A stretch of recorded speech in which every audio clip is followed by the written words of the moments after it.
नमस्कार दोस्तों, एक और बारी फिर से आप सभी का तमाशा भवन चैनल पे स्वागत है। तो जैसा कि आपने टाइटल पढ़ ही लिया होगा, आज राग रिवीजन सीरीज़ का एक और पार्ट है जो मैं लेके आई हूँ। तो आई होप आपने मेरा राग रिवीजन वाला जो सीरीज़ वाला जो प्लेलिस्ट है वो चेक किया होगा, ताकि आप ज़्यादा से ज़्यादा रागों से परिचित हो सकें। तो चलिए शुरू करते हैं। आज जिस थाट के रागों के बारे में हम चर्चा करेंगे वो थाट है थाट बिलावल। देखिए, बिलावल थाट के जो राग होते हैं ना, उसमें सारे स्वर जो हैं वो शुद्ध होते हैं। और देखिए, स्वर शुद्ध हैं और इनका जो समय होता है वो अधिकतर दिन का होता है। ठीक है, तो जैसा कि आप इधर देख सकते हैं, इतने सारे राग यहाँ पे लिखे हुए हैं। तो ये सारे ही राग बहुत इम्पॉर्टेंट हैं। ठीक है, हालांकि इसमें ऐसे भी राग होंगे जो शायद इस वीडियो में कवर ना हो पाएँ, क्योंकि बिलावल थाट के राग अगर आप वैसे देखोगे तो बहुत ज़्यादा है। और बिलावल थाट ही क्यों, मतलब हर एक थाट में रागों की जो संख्या है वो ज़्यादा ही देखी जाती है। तो चलिए सबसे पहला राग देख लेते हैं, जो कि है राग बिलावल। अब देखिए, राग बिलावल में क्या है, ये राग जो है ना आज के टाइम पे इतना प्रचलित नहीं है। हालांकि राग प्रचलित नहीं है, पर बिलावल अंग जो है या बिलावल रागांग जो है, जो कि इसी राग से निकला है, वो बहुत ही ज़्यादा प्रचलन में है। क्योंकि बिलावल अंग आप देखेंगे बहुत सारे रागों में कहीं ना कहीं प्रयोग होता ही है। पर राग बिलावल, सिर्फ राग बिलावल की बात करें तो ये कहीं ना कहीं आज के टाइम पे इसका प्रचलन जो है वो कम हो गया है। ठीक है, राग बिलावल को कभी कभी प्रातः काल का कल्याण भी कहते हैं। ठीक है, यह एक शुद्ध एवं रागांग राग है, जैसा कि मैंने आपको बताया। नी गा वक्र गति से प्रयोग होते हैं। तो देखिए, राग बिलावल का जो मेन फ्रेज है वो मैं आपको थोड़ा सा गा के बताती हूँ। और राग बिलावल की जो जाति है ना, देखिए वो संपूर्ण वक्र ही है। इसका मतलब है कि सारे ही स्वर जो है इस राग में लग रहे होते हैं। धैवत और गंधार जो है वो बहुत ही ज़्यादा प्रबल स्वर माने गए हैं इस राग में, क्योंकि वादी स्वर धैवत है और संवादी स्वर गंधार। समय देखिए यही है। कर्नाटक संगीत में राग बिलावल का जो नाम है वो शंकराभरणम है। ठीक है, जैसा कि यहाँ पे लिखा ही हुआ है। अब मैं आपको थोड़ा सा राग बिलावल जो है वो गा के बताती हूँ। यही कहीं ना कहीं एक बिलावल अंग भी माना जाता है, तो ध्यान से सुनिए। सारे गा म ग रे गा,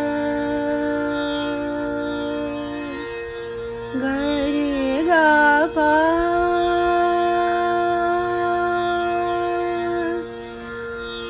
गा पा द गा पा,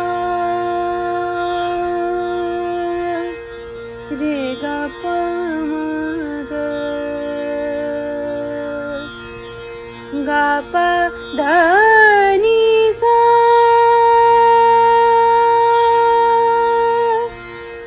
गा पा नि द नि सा, सा नि द प म ग, प ग प म ग,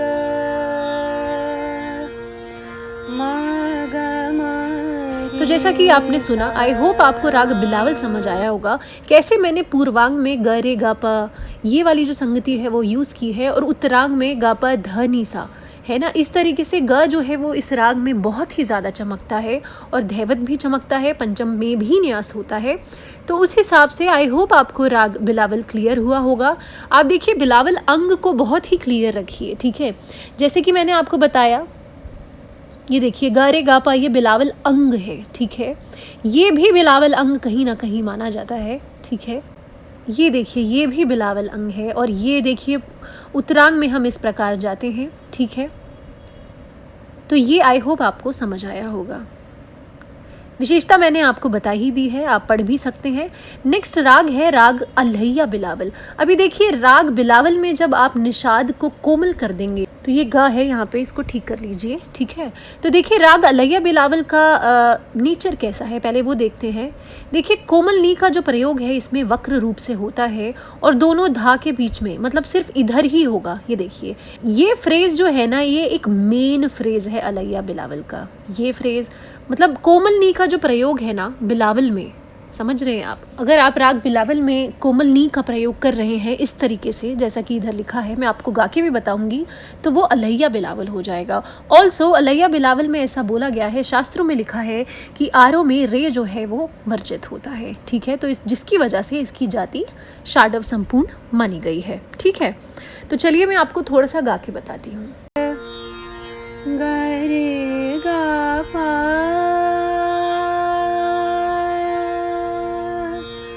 गा पा धा नी सा सा नी ध नी गा पा गा पा ध नी धा पा धा गा म गा म गा म रे सा ग रे गा पा। तो आपने देखा ही कैसे मैंने किस प्रकार कोमल निषाद का जो प्रयोग है वो दोनों धा के बीच में किया है। तो ये फ्रेज जो है ये भी कहीं ना कहीं बिलावल अंग माना जाता है, ठीक है।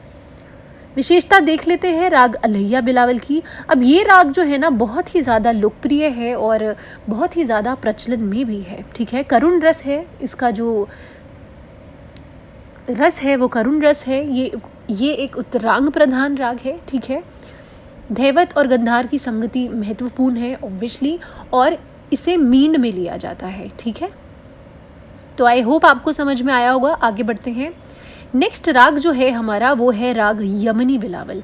अभी देखिए राग यमनी बिलावल जो है, देखिए नाम से ही समझ आ रहा है कि ये राग यमन और बिलावल के मिश्रण से बना है, ठीक है। इसका वादी स्वर पंचम है, संवादी स्वर षडज। समय देखिए वही प्रातःकाल, मतलब दिन का प्रथम प्रहर। दोनों माँ का प्रयोग हो रहा है ऑब्वियसली, शुद्ध माँ बिलावल की वजह से और तीव्र माँ कहीं ना कहीं यमन की वजह से। अभी देखिए जो चलन, आप थोड़ा सा इसको समझने में शायद आपको थोड़ा लगे कि ये इतना टफ क्यों है, क्योंकि देखिए राग यमनी बिलावल ना आज के टाइम पे बहुत हर घराने में ये राग जो है अच्छे से गाया बजाया जाता है, जिसके कारण हर घराने के लोग इसको अलग तरीके से गाते और बजाते हैं। देखिए कुछ लोग शुरुआत में ही यमन को स्थापित करने की कोशिश करते हैं, जैसे नीरे गा के, पर जैसे ही ये म गा आता है बिलावल सामने आ जाता है। तो अगर आप ऐसे नहीं जाना चाहते तो आप ऐसे भी जा सकते हो, मतलब बिलावल अंग से सारे गा म ग, ये सारा बिलावल अंग है। रे गा प ग रे गा प, ये सारा बिलावल अंग है। तो एक तरीके से आरों में पूरा ही बिलावल आप ले सकते हो, पर अगर आपको यमन आरों में ही दिखाना है तो नीरे गा करके भी आप जा सकते हो, जो मैं आपको भी गा के भी बताऊंगी, पर इधर थोड़ा आप समझ लो। और देखिए आते समय कैसे हमने इधर कोमल निषाद का प्रयोग किया है। तो देखिए राग यमनी बिलावल में कलाकार या घराने के ऊपर डिपेंड करता है। अगर कलाकार जो है वो सिर्फ शुद्ध बिलावल से गा रहा है तो वो कोमल निषाद का प्रयोग नहीं करेगा, पर अगर कलाकार यमनी बिलावल को अलैया बिलावल के अंग से गा रहा है तो वो कहीं ना कहीं देखिए अलैया बिलावल की तरह निषाद कोमल का प्रयोग ज़रूर करेगा, जैसा कि यहाँ पे किया है। फिर देखिए ये तीव्रमा आ गया है तो यमन सामने आ गया, तो इधर देखिए तीव्रमा आ जाएगा अवरों में, तो यमन कहीं ना कहीं यहाँ पे स्थापित हो जाएगा। फिर वापस लौटते हुए देखिए फिर से हमारा बिलावल जो है वो सामने आ जाएगा। अब मैं आपको गा के बताती हूँ। नी गा मा गा नी सा ग रे मा गा सा रे गा मा गा ग रे गा पा गा पा धा नी सा सा नी ध नी धा पा मा पा मा धा पा मा गा रे ग रे मा ग रे ग मा ग गा धा पा धा पा गा मा ग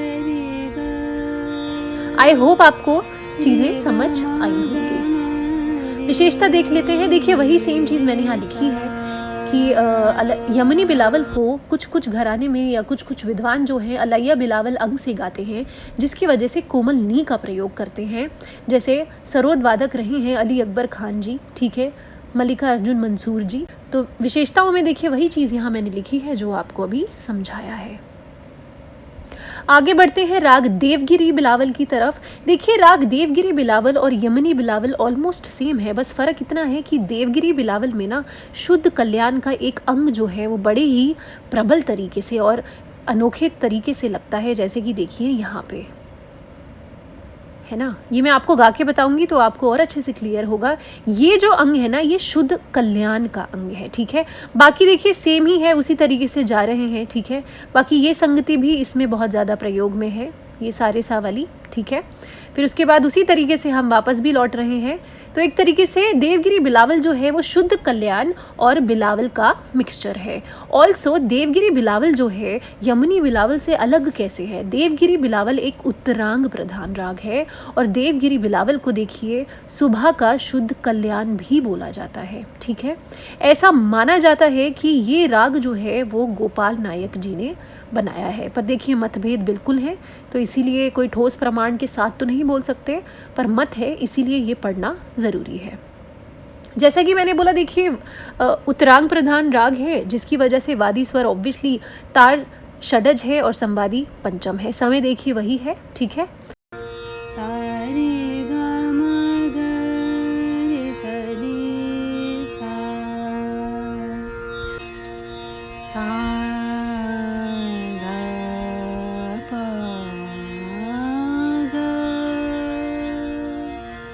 रे ग म प म ग रे ग म ग नि रे ग प म ग म रे सा रे सा ग म ग रे सा रे सा। आगे बढ़ते हैं। हाँ देखिए देवगिरी बिलावल में अगर आप एक चीज़ ध्यान दोगे, देवगिरी बिलावल में तीव्र माँ का प्रयोग कहीं भी नहीं हुआ है, पर वहीं यमनी बिलावल में देखिए तीव्र माँ का प्रयोग बहुत अच्छे तरीके से कहीं ना कहीं किया है। तो ये भी एक डिफरेंस है जो आप अपने माइंड में बिल्कुल रख सकते हैं। आपने आई होप फोक सॉन्ग है राजस्थान का, ये सुना होगा, केसरिया बालम पधारो म्हारे देश, है ना। तो ये पूरा मांड राग के ऊपर ही बेस है, ठीक है।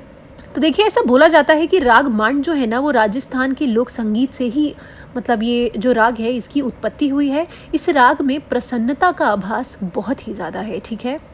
वैसे अगर राग मांड जो है ना एक तरीके से बहुत ही लाइट कैटेगरी का राग आप ले सकते हैं, ठीक है।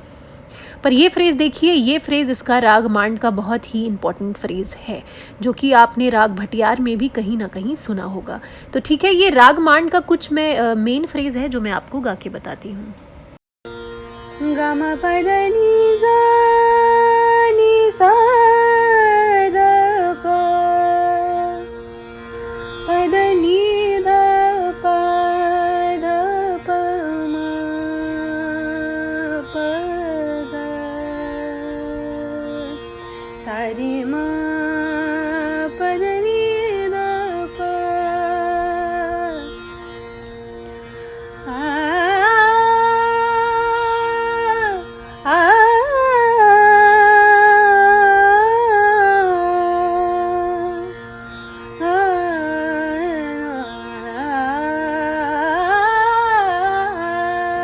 तो आई होप आपको क्लियर हुआ होगा कि राग मांड है क्या, ठीक है। राग मांड ऐसा बोला जाता है कि सारे मापा धस आ जाता है, जिसकी वजह से इसकी जाति ऑडव है। पर जैसा कि मैंने आपको बोला कि ये लाइट कैटेगरी का राग है, तो आप ऐसे नहीं बोल सकते हो कि ये इसी तरीके से जाना चाहिए। मतलब इस राग का एक फ्लेवर है, तो वो फ्लेवर मैंने यहाँ पे आपको अभी गा के बता ही दिया है, तो वो फ्लेवर बस आपको ध्यान में रखना है। बाकी मध्यम पे जब आप न्यास करेंगे तो आपको एक अलग ही प्रकार का आनंद जो है वो बिल्कुल महसूस होगा। इसीलिए इसका वादी स्वर मध्यम है, संवादी स्वर षडज, दोनों नी का प्रयोग जो है वो इसमें होता है। समय देखिए इसका रात्रि का दूसरा प्रहर है। नेक्स्ट राग है हमारा राग शंकरा। ये राग भी रात का ही राग माना जाता है, दूसरे प्रहर में भी और तीसरे प्रहर में भी रखा जाता है। तो तीनों तो दो मतभेद हैं इसके, तो ये आपको ध्यान रखना है। वर्जित स्वर देखिए, आरों के अंदर म और रे वर्जित है और अवरों में म वर्जित है। मतलब राग शंकरा में मा स्वर जो है वो पूर्ण तरीके से लगता ही नहीं है। ठीक है, वादी स्वर है गंधार, संवादी स्वर है निषाद, जाति है औडव शाडव। तो देखिए जैसा कि आरो अवरो यहाँ लिखा ही हुआ है मैं आपको एक बारी गा के बताती हूँ।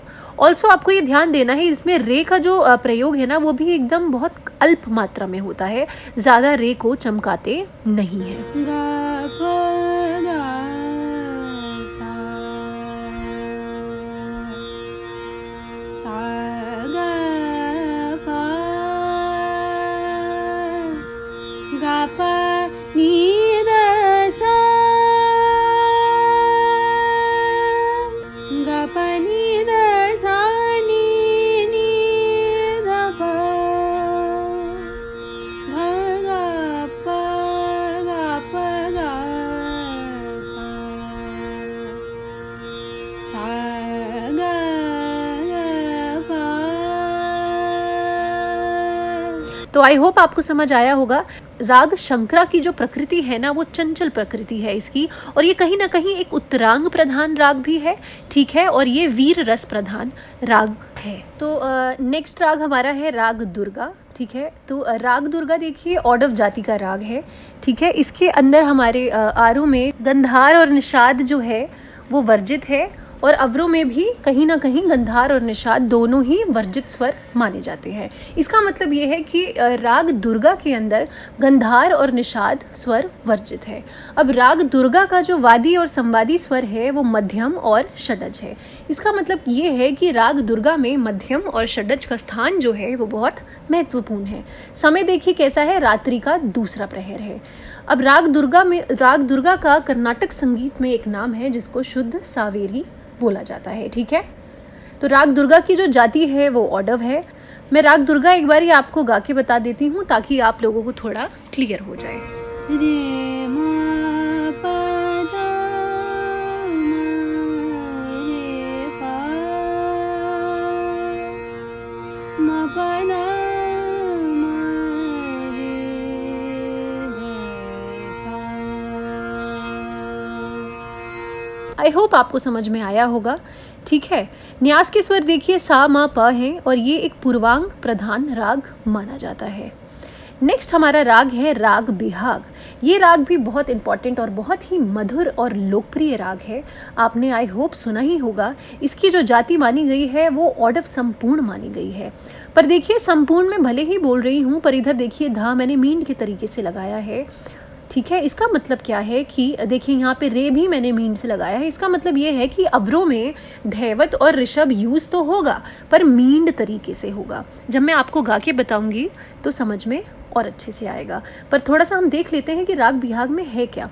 अब बिलावल थाट का है तो ऑब्वियस सी बात है सारे स्वर शुद्ध हैं, पर इधर एक चीज़ नोट करने वाली ये है कि राग बिहाग में तीव्र मध्यम का भी एक अलग तरीके से प्रयोग जो है वो देखने को मिलता है। ठीक है, पर क्वेश्चन ये भी पूछा जाता है कि राग बिहाग जो है क्या बिना शुद्ध मतलब राग बिहाग में अगर हम तीव्र मध्यम यूज़ नहीं करेंगे तो क्या राग बिहाग को कोई हानि तो नहीं होगी।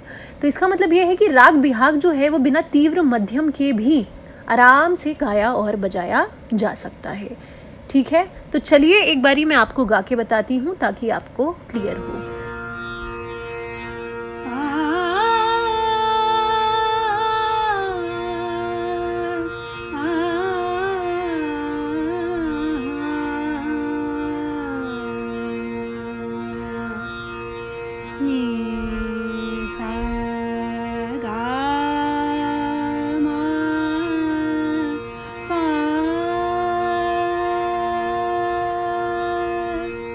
ग म प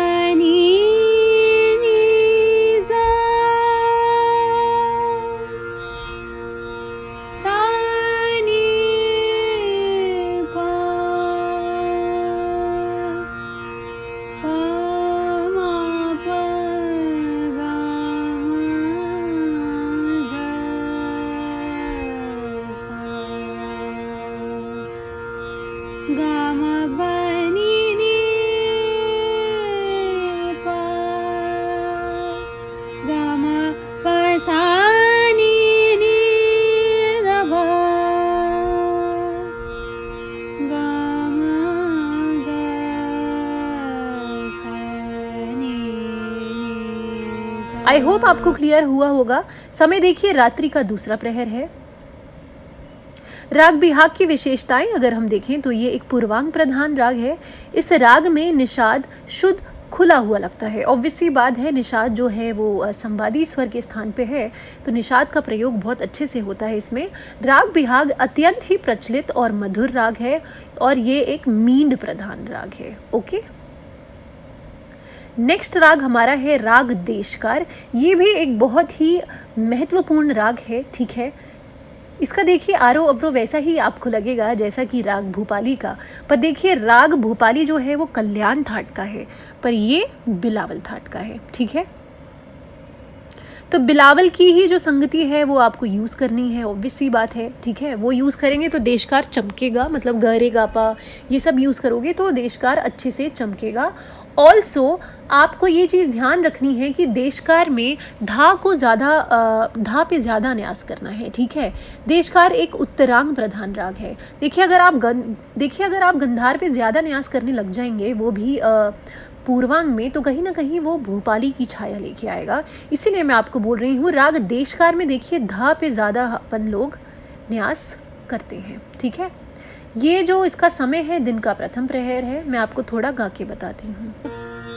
सा रे गा पा दा दा पा गा पा दा गा दा पा दा गा पा